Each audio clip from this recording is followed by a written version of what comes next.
Hi, I'm Kent. Let's go ahead and bisque and glaze my giant pot.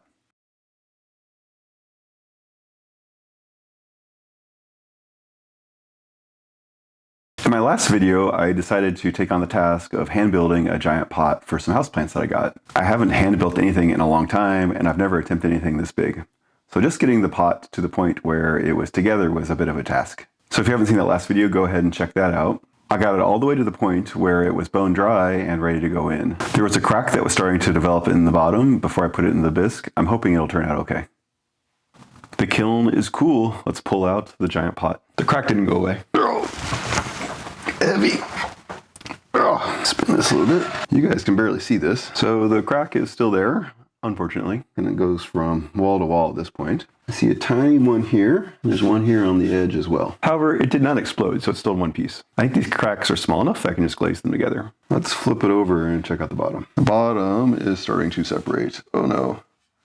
That is a big crack. So there's the inside crack that goes all the way to the outside. Here's the other side, and I've got a crack that goes from about here all the way around to over here somewhere. So half the pot. Big pots are hard. The only one I had a hint of was this one here. Looks like my foot broke a little bit too. We're gonna go ahead and glaze it and see what happens. I've got my sanding block here. I'm gonna wet sand some of this. Mostly this part here, since I'm not gonna glaze the foot.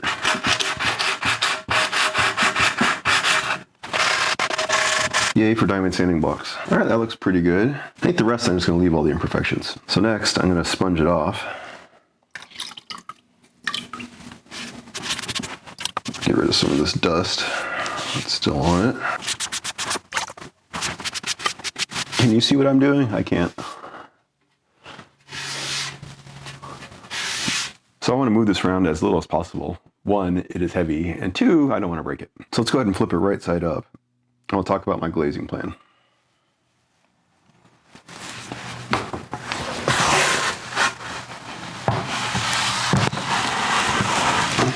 So I knew there was a crack in the bottom before we got started. I've been thinking about this while it was firing, and I'm going to go ahead and glaze the bottom of this pot so that will help seal the crack. It obviously won't fix it, but hopefully it will stabilize it. I'm not going to bother glazing the rest of the inside of the pot. It is a planter after all. And then I will go ahead and glaze the outside, and I think the bottom of the pot as well. For that, let's go ahead and clean up the inside. Here, there's a lot more dust. Okay, got it all wiped down. So let's go ahead and glaze the inside of the bottom. To do that, I have some of my base glaze here. This is the first 5. It's just a gloss, so it'll go on clear, but that's fine. I went ahead and mixed it up already. So I'm just gonna pour some in and slosh it around.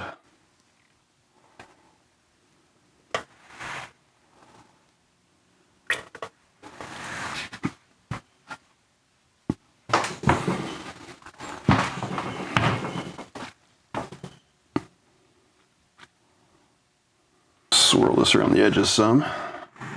Let's use up the excess glaze.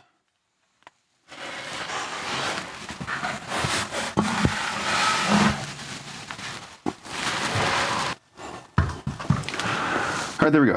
I'm going to give that a few minutes, and then we will go ahead and flip this thing over. All right, that glaze isn't quite dry. I wouldn't want to touch it, but it's firm enough that it's not going to move anywhere. So now I want to turn this upside down again, but before I do that, I've been thinking about how I'm going to glaze this thing. It's huge, and I'm definitely not going to brush all this glaze on. And I remembered I had this. I had ordered a sheet pan, only I got the wrong size. It's just been hanging out in the corner of my garage, I guess, waiting for this moment. It's big enough that I can put my pot on here, and this will catch the glaze. So we'll take my pot and put upside down on here.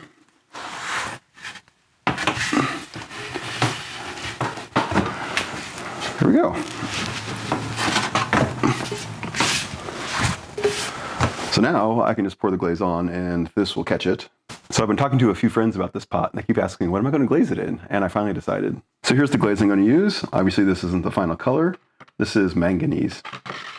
So this is Joe's first 5 recipe with 1% manganese, and it fires a nice kind of orangish, brownish color, nice earth tone. I've just mixed this up. I'm going to give it another quick whirl, and then we'll start putting it on. I think we'll do the top. I'm not going to glaze the feet, and then we'll start cascading it down the sides. I think we'll use this tiny little measuring cup so I have a little bit of control getting the glaze down.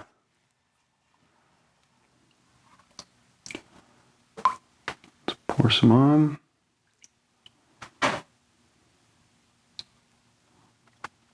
If I'm doing anything wrong, make sure you yell at the screen right now. I've never done this before. There's the bottom. I'm gonna see if I can tilt this and get the large amount of excess off the side. And you guys can see it pour down.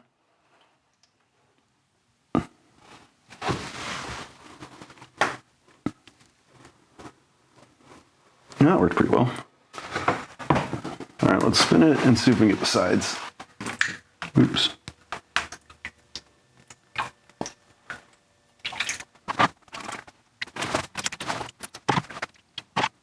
Getting close. You guys probably can't see, but I only have a little bit left here.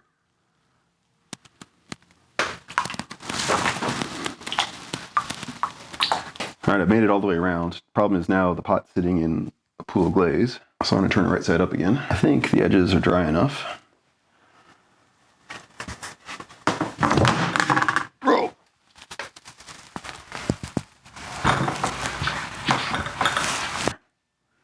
Let's use a brush to touch up the rim here. That glaze is super, super thick. And that's all the way around. Let's see if I can get down a little ways. All right, there's the rest of the rim. Oh, looks like I missed a side. To brush this on. Yep, you guys can see that. Thanks for telling me. All right, that was a bit crazy. I think I made it all the way around the pot. So what's the plan? Well, one, I'm gonna get this glaze and put it back in the bucket. I don't think I'm gonna do a second coat. I guess we'll see. It might be a little more translucent. The part on the rim here is extremely thick. Not too surprisingly, since it's been sitting in glaze while it was upside down. I'll probably let that dry out and use a flattening knife and chip off a little bit. I think I'll do that off camera though. And then we'll put it into the glaze fire. Normally I have a reasonably good idea that something's gonna work or fail. This one, I really don't know. I think the glaze on here is a little bit uneven. Luckily, it's a fairly static glaze. I don't think it'll wind up as a big pool in the bottom of my kiln. Fingers crossed. Let me clean up, do all those things, and we'll put it into the kiln. All right, got it loaded into the kiln. All right, we'll go ahead and fire that. Let's see if it works.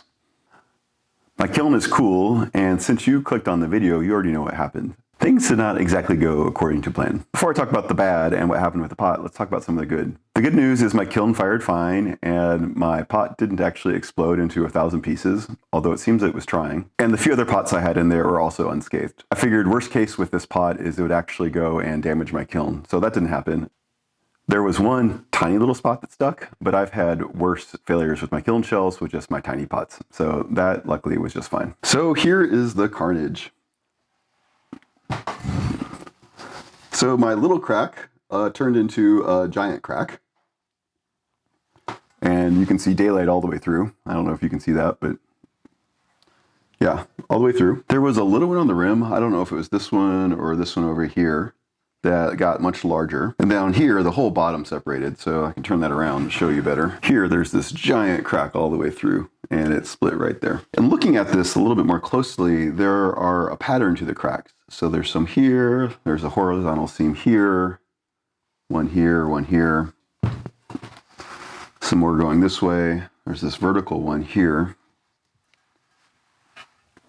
etc. So in a bisque, there were really only those couple small cracks showing. After this full glaze fire, the cracks are obviously much, much worse. So that was a bit of a surprise. In my last video, there was a question about what caused the crack, and I offered some speculation, and there's a little bit of discussion there. Now that it's fired all the way, I think I have a much better idea of what happened. The individual clay particles are not round. They're actually kind of flat plates, like this.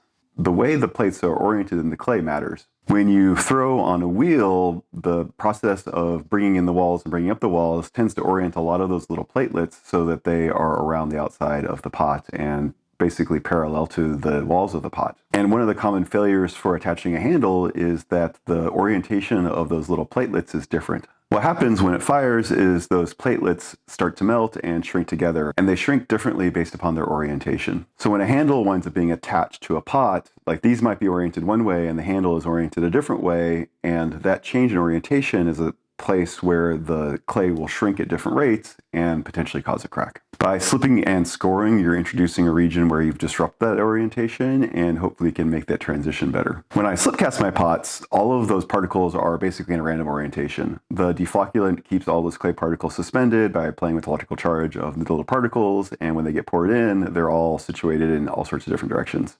So there isn't one predominant orientation. Because of that, it shrinks in a rather homogeneous way. So getting back to this pot, since I hand built it out of individual slabs, I think what happened is as I was attaching the slabs, I was inadvertently taking chunks of clay with platelets oriented in one direction and attaching it to another direction. So when I was slicing the clay off of the block that had come out of a pug mill, each of those slices had the clay particles oriented in different directions, since I just kind of sliced it off and put it on arbitrarily. So there may have been a slice here with, say, the particles going this way. The slice here may have had them going that way, etc. Part of the reason I think this is the way the bottom broke off. I was a little worried that I wasn't seaming the wet clay together and I was getting a bad joint, but I don't think that's what happened. I think it really is this orientation. So the bottom wound up being really well sealed together, but I have this crack. And so the bottom slab was rolled out this way and the walls are going this way. So this is a key area where that stress could be introduced.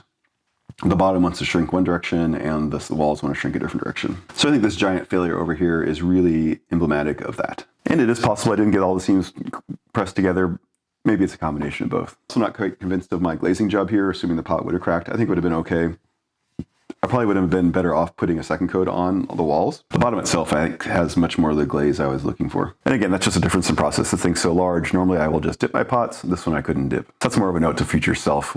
If I have to pour on the glaze, make sure I go around at least twice, maybe 3 times. And the good news is the glaze did not drip and run off the pot. Here's the one small spot that stuck to my kiln shelf. Everything else was just fine. In revising my last video on how to make a giant pot, this one is how not to make a giant pot. Definitely some good lessons here. I was a little disappointed that it failed so completely. I was expecting maybe in a couple of cracks that may have made this thing not waterproof. I was not expecting it to crack quite so badly. So this one's destined to the trash. I will break it up and put it in there. I don't think there's anything I can do to salvage it. I do still have all of my houseplants and I still need to make some pots for them. So I'll need to think about this and see what I'm going to do for take 2. If you guys have any alternative theories on what happened to this pot or ideas on how I can make some large pots without having these issues, let me know. I'd be curious. As always, if you have any questions or comments, let me know. Thanks.